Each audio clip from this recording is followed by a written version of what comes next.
Welcome to Discovering 615, the podcast celebrating the people, places, and stories that make Middle Tennessee amazing. From local business owners and entrepreneurs to musicians, creators, and community leaders across the Nashville and Middle Tennessee area, we're shining a light on the heartbeat of our community. And now here's your host, Rob Thacker, Thack Attack 615. Hey everyone, welcome to another episode of Discovering 615. I'm your host, Rob Thacker, Thack Attack 615. And I'm here today at Pour Vous with the owners, Don and Evelyn Bonds. Welcome, y'all. Well, thank you. We're excited to be here with you, Rob. We're excited to have you on the podcast today. So tell me about how you all got here, or are you natives of Nashville area, Tennessee area, or is there a backstory behind that a little bit? Well, we're natives of Nashville. I was raised in Nashville. And Evelyn was raised in Goodlettsville. So, we were in the printing business actually for 25 years. Okay. But being in the liquor business was something Don always wanted to do. He thought that'd be fun. And so after we got out of printing, then the opportunity came to open a store here. So something he got to do.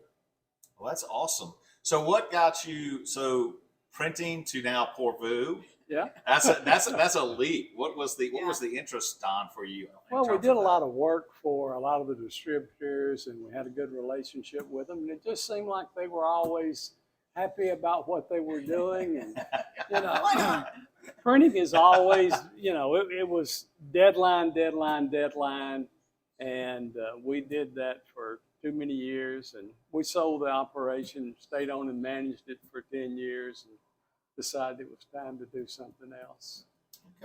Okay. And so we go from printing to Pour Vous. So where did the concept for the name itself, interesting name, Pour Vous, you want to talk a little bit about that? Well, sure. It is Pour Vous is French, and I love French. I used to be a French major, but anyway, it is the toast, like we say cheers. In France, they'll say Pour Vous, but the translation is for you. And so we wanted everyone to know the store is for you. Oh, that's creative. I love that. I love that. So let's talk about, so you guys, when did you guys start? When did Pour Vous come about, roughly? Well, we opened the doors in 2013, but I started working on it in 2010. Okay. In terms of locations, did you guys end up looking at all different locations, or was this a location that you guys pretty much had in mind where we are today? Well, we looked at a lot of different. We wanted to build our own building on the property and the building. This one came up, and it's on the right side of the road for going home, and that's usually when people stop in a liquor store. So, we made a purchase really before we got the license. I had a contract on this property. Nice. Yeah, we wanted something with high visibility, and when you're opening a liquor store, you can't be within so many feet of a church or a school. Okay. So it did make, took a little time to find just the right place. Gotcha. So you opened up in 2013. So what have been some of the challenges and successes for Pour Vous? Well, there's always challenges in every business. It's securing everything that you need, the right equipment, the right shelving, the relationship with the distributors, and it's just a lot of things involved. We did a lot of preparation for square footage that we would need, and how much warehouse space we would need, and so that's been it. So with that in mind, then, so those are the challenges. What in terms of selection process with like who you guys go with, how does that take place? I mean, because I know right now you've got. I was talking with a friend who's in the business as well, and he said right now he's seeing more tequila being sold lately. What's up with that? You're seeing people making healthier choices, so you're seeing a bigger move to organic wine or foreign wine? And I know you guys have got a great foreign wine selection.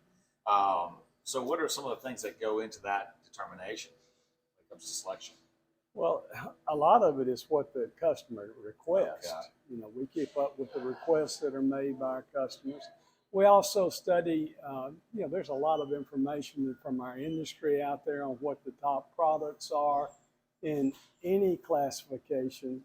And we take a close look at those and talk with our distributors about the movement and so forth. And we want to have what the customer wants. But there's 500,000 products in this market, and in this store there's about 25,000. So Wow. that gives you some idea of what is available. But every store is a little different.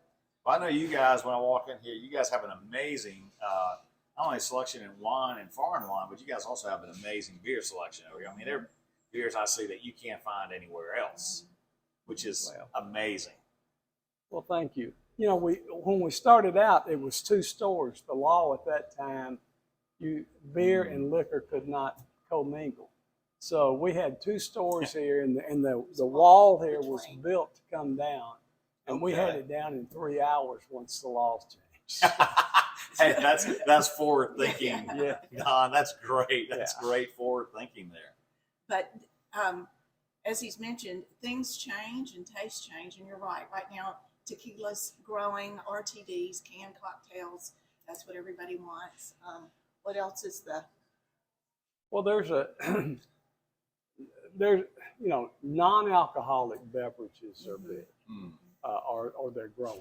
But the fastest growing part is the THC products. You know, they're growing at over 100% over last year. Now, for people that don't know what the THC, what does that THC stand for? Oh, it's the hemp derived product. Okay. Delta 9. Gotcha. Yeah. Gotcha.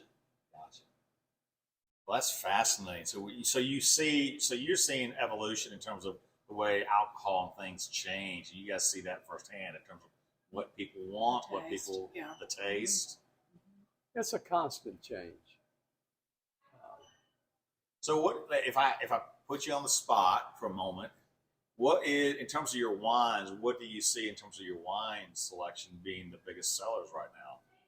Well, California wines is still the biggest product that we sell, but for the import market, Italian wines are higher. They're a bigger portion than any other country. France probably comes in second there, but then there's wines from all over the world. There's wines from South America and South Africa and Germany, and it's just a lot of New Zealand. Yeah, New Zealand. Yeah. Are you guys still seeing too with like, so tequila's on the rise? What about in terms of, is bourbon? Obviously, we live in bourbon, just south of bourbon country. Are you still seeing a big market with bourbon as well? Or bourbon's on a decline a little bit. Okay. There are several of the major distributors have shut down production for a short period of time. Really?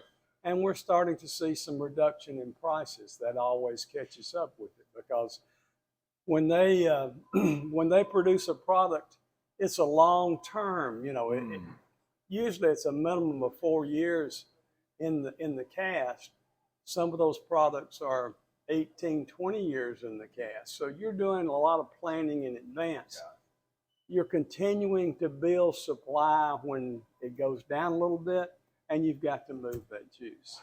So it's a change. And there is a difference between, for folks that don't, there is a difference between bourbon and whiskey, correct? Yes. And what is that difference? Well, there are several different differences, but in the U.S., bourbon can only be made in the U.S. Okay. But here in Tennessee, there's also Tennessee whiskey. The primary difference, and the only difference between Tennessee whiskey and bourbon is that the Tennessee whiskey is charcoal filtered before it goes in the barrel. Oh.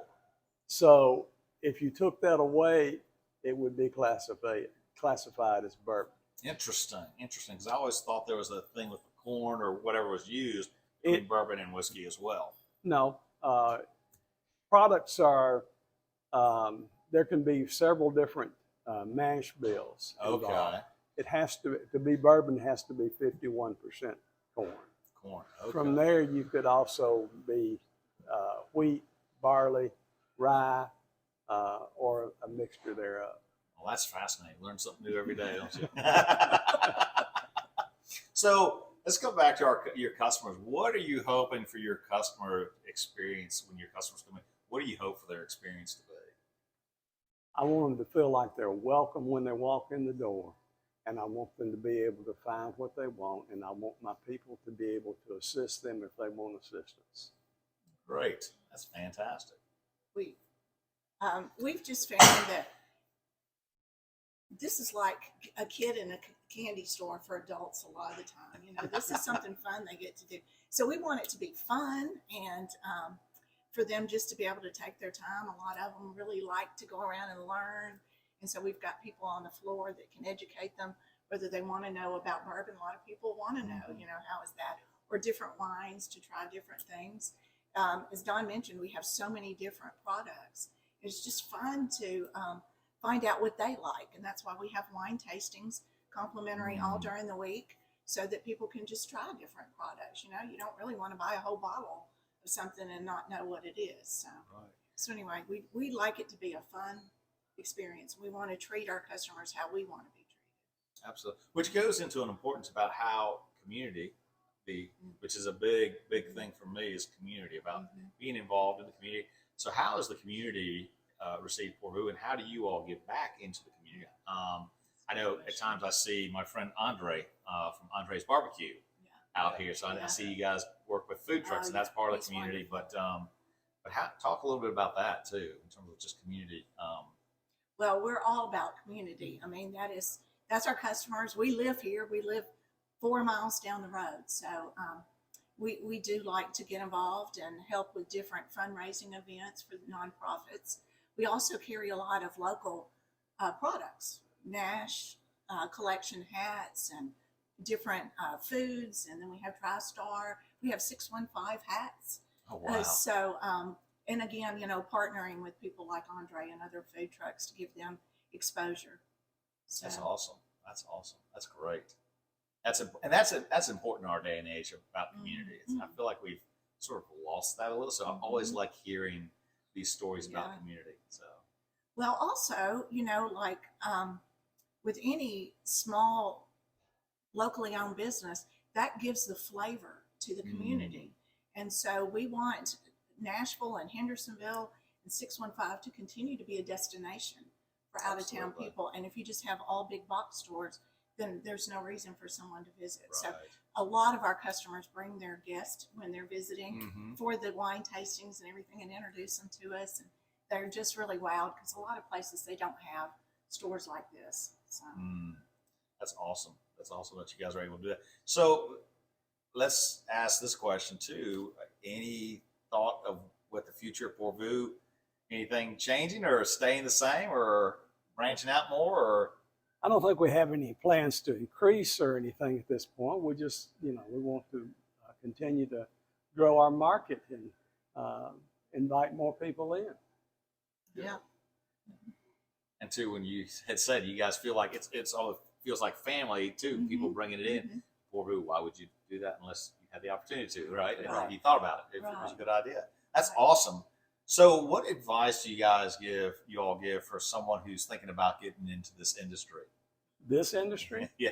Or maybe any industry. Well, any industry, anything you need to research it. You need to build the relationships with the people you're going to deal with as far as distributors and so forth.